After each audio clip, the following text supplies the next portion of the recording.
program to bring you this special information that we have just received. Sources within the Clemson University Athletic Department are telling News Center 4 this morning that Clemson head football coach Danny Ford is out as head football coach at Clemson University.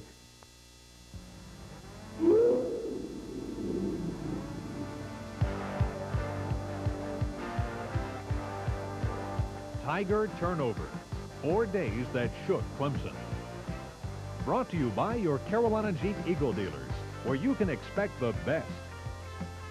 Your local community cash. And Duke Power and today's dramatically improved heat pump, the Comfort Machine. And now here's your host, Stan Olenek. Good evening, everyone. About this time a week ago, decisions were being made that would turn the world of Clemson University, not only in athletics, but in the entire academic community, upside down. For a time, it was a story that was being advanced with a great deal of rapidity forward at every newscast that our station aired and on every special report. And quite honestly, even those covering the story had a tough time keeping up.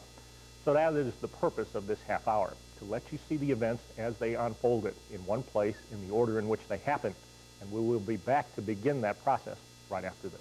Danny Ford's resignation came in very early, and many of you heard them here first with Ken Sparks as we interrupted programming. But it wasn't until shortly before noon on Thursday that we actually got official word and a chance to see the principals involved. Now, the reaction to Ford's decision needed to be covered on several levels. That, of course, of Coach Danny Ford, the athletic department, and the school's administration. And our report set out to do just that, starting with the man who made the decision to leave the head coaching position behind, Danny Ford. Honest differences of opinion, I think is the way it was worded. I haven't even read it since late last night, so I can't even exactly what it said. It hadn't slept all night either, so I can't say exactly, but I think the words were used, honest differences of opinion on how things should be done, and you know, I think both parties would buy that.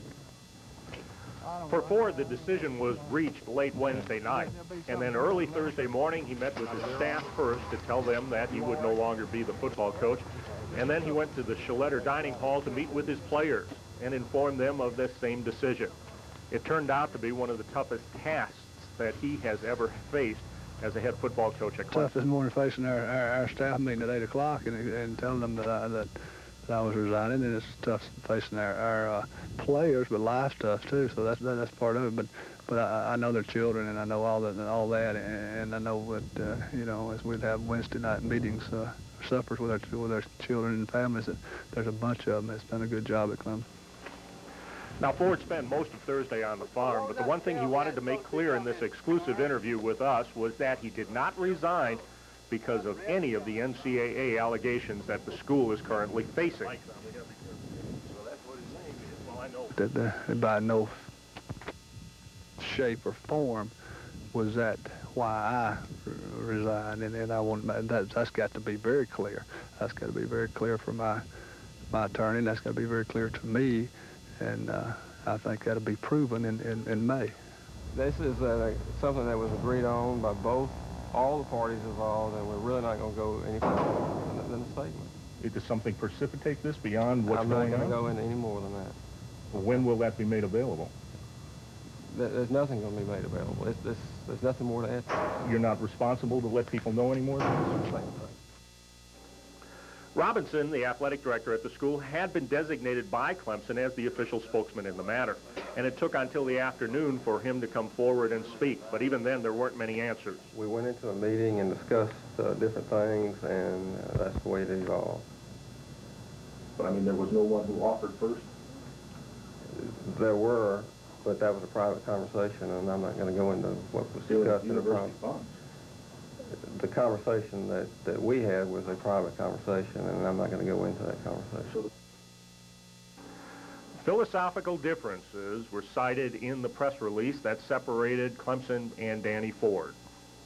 Now, while Ford's decision to resign seemed sudden, it was not something that was not unforeseen by many who've covered Clemson. The rumors of a wide split between the coach and the school had been circulating for some time, and Stephen Stock tried to get some official reaction from the school. The administration reaction was quick and to the point. It's a sad day. Clemson University is a class institution. We have a great deal of respect for Danny Ford, his family, for the assistant coaches, their families, a large number of student athletes, the accomplishments during the 80s.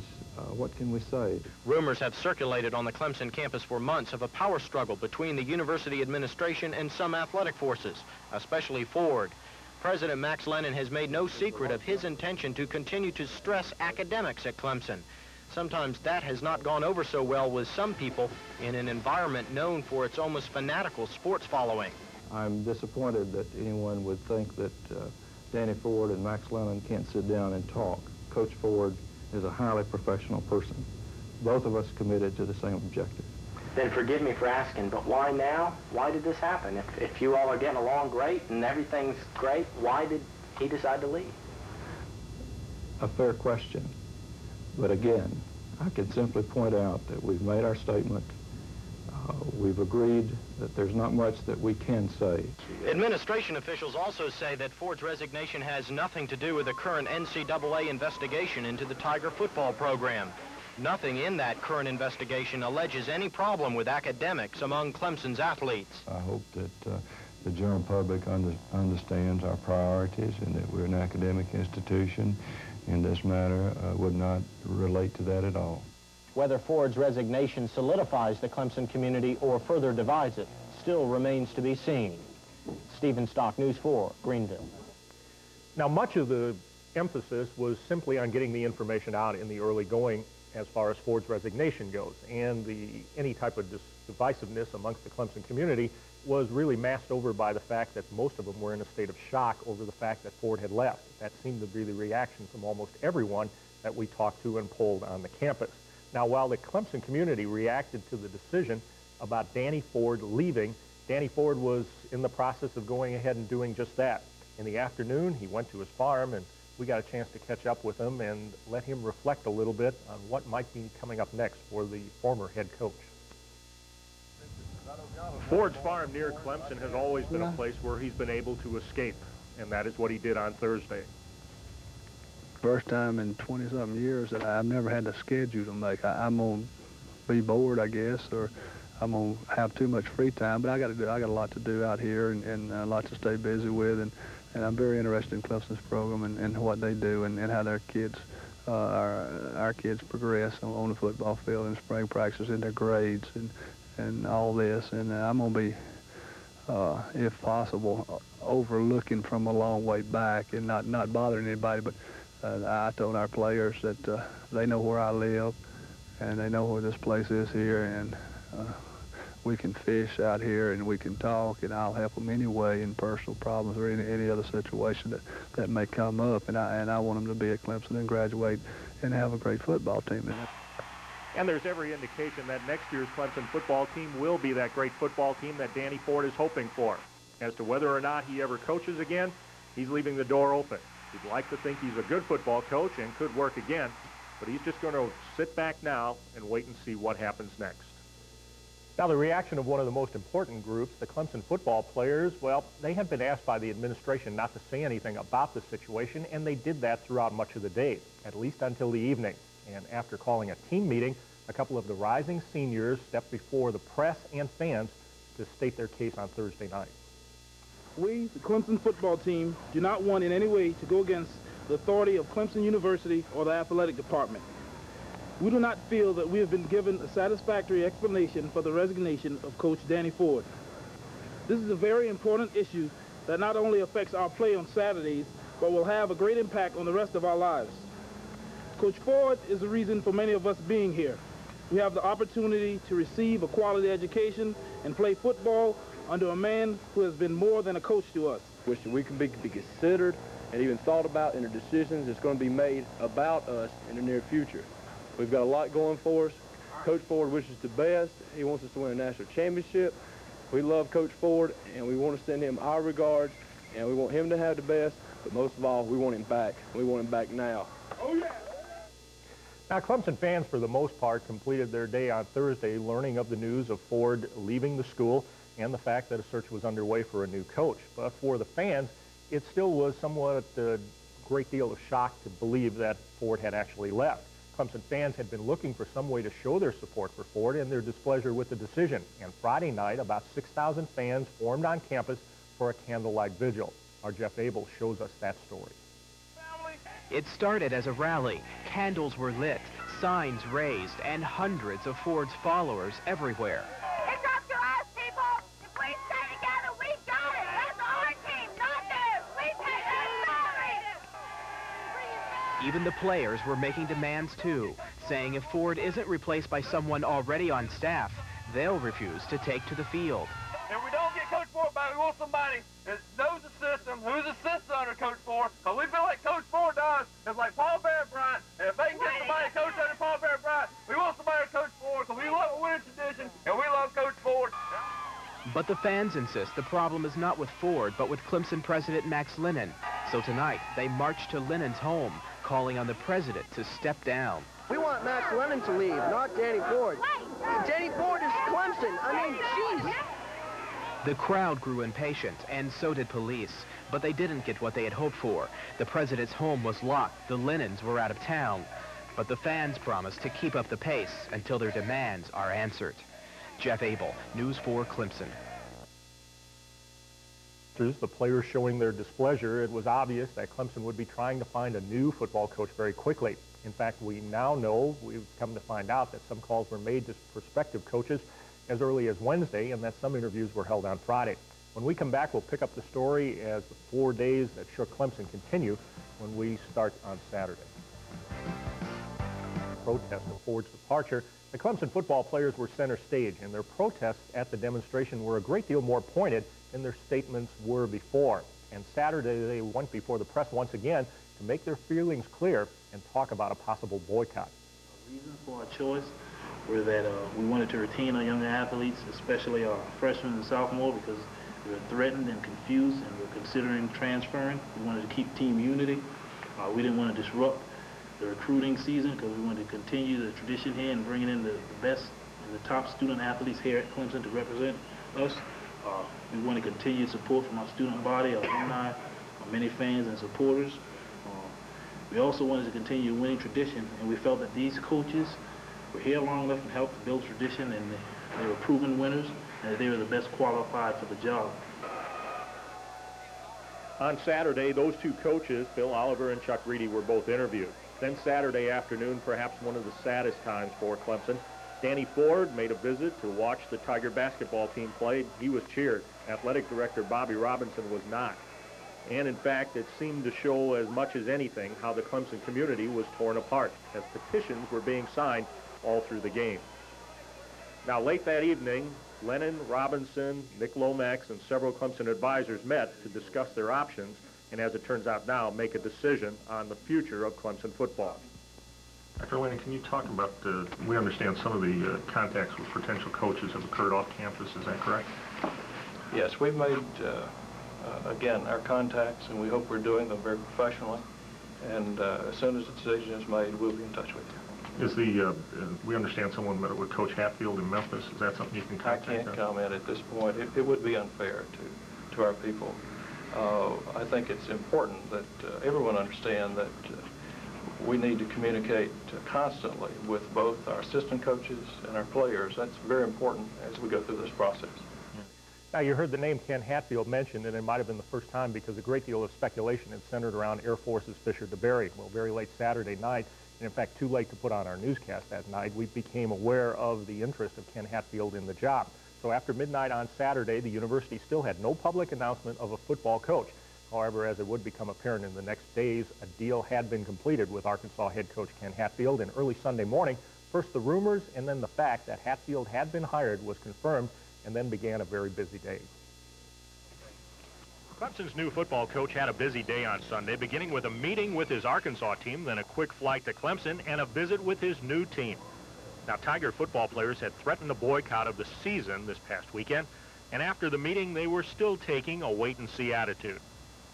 Right now, the guys, they don't have a whole lot of comment, and I don't have a whole lot of comment either, and I'd rather just hold my peace and think things through before I say something that I wouldn't really want to say.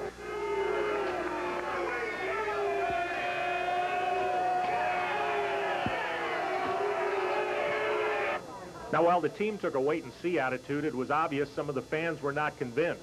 However, it was hard to tell who they were booing. You just got. I'm glad they care enough to come out. That's the main thing. At least they got an opinion, don't they? If you got nobody with any opinion, you don't have anything. The reception inside was a great deal more cordial as Athletic Director Bobby Robinson introduced Hatfield to the gathering, made up mostly of Clemson staff members and IPTE members. Now, while the initial announcement of Danny Ford's resignation was handled very poorly from a public relations standpoint by the university's academic advisory board and all of the people involved in Max Lennon's office, Clemson's university made a great effort to put on the proper kind of show to announce their new head football coach. And Sunday afternoon, shortly after 3 p.m., our Paul Johnson opened our live broadcast of the announcement and Ken Hatfield's first press conference and visit with Clemson fans that you got to see live right here on Your Friend 4. Surely. It's been a very busy day, though, at Clemson, and we want to bring you up to date on the activities that are happening there. The school has called a press conference to introduce their new football coach. It is Ken Hatfield from the University of Arkansas, and we now go live to Clemson for that press conference. The IPTE supporters and all the members of the Clemson family who give all they can because they love this university and the people associated with it. Sandy and I just promise you one thing. It's our total support of the mission of Clemson University, total support of continuing to provide the championship-style football that you've accustomed to and the championship-style quality of life for all of our student athletes. I'm interested, number one, that they are the very best when they come to Clemson University, that they totally develop themselves mentally, physically, spiritually, and emotionally to be productive citizens when they graduate from Clemson University. At the same time, we want to be second to none in our football excellence. And every time we line up, they know that they're going to get a chance. Our opponents know they're going to get a chance to play the best there is in America.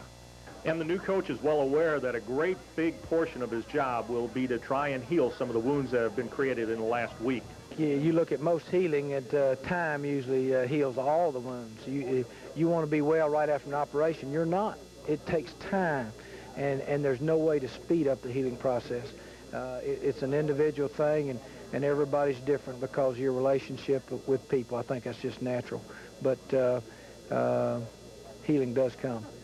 Yeah. As soon as the press conference was completed, Hatfield ventured out to meet some of the Clemson fans who had gathered, trying to start that healing process.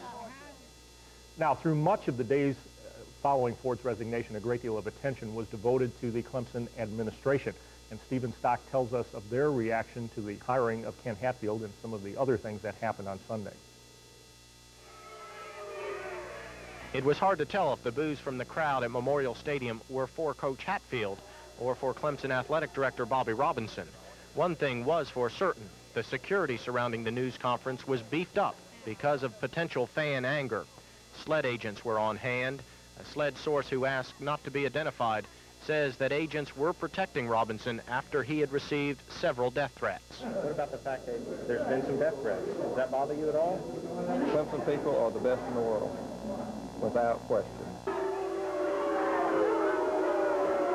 President Max Lennon also drew the crowd's wrath as he emerged from the news conference. Well, it's unfortunate that, again, some people allow themselves to become so emotionally involved that that sort of thing exists. Bobby is class, and he's straight up, and he runs a very good department.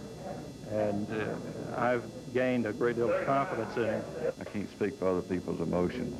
Does it bother you?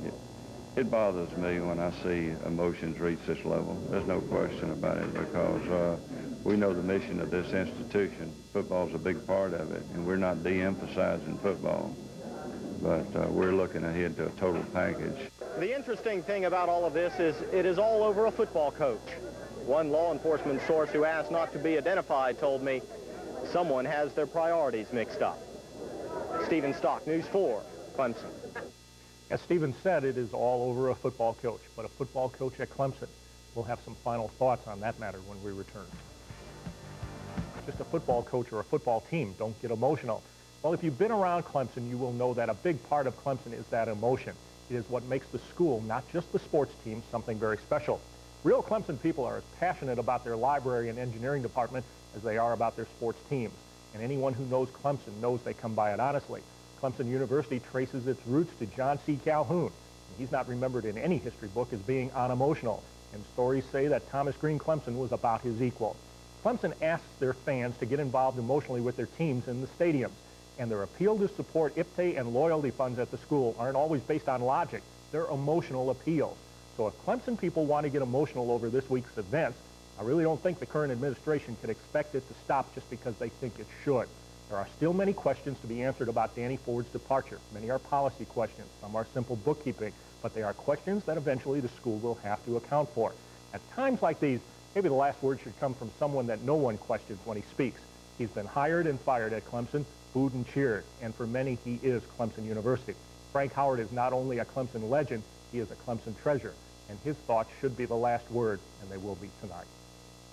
And frankly, I like Ford, and I like the president, I like Bobby Robinson, but better than all of them, I like Clemson. And I don't think no individual is bigger than Clemson. And I hope we do good, and I hope that new coach does well. Tiger Turnover, 4 days that shook Clemson, has been brought to you by your Carolina Jeep Eagle dealer.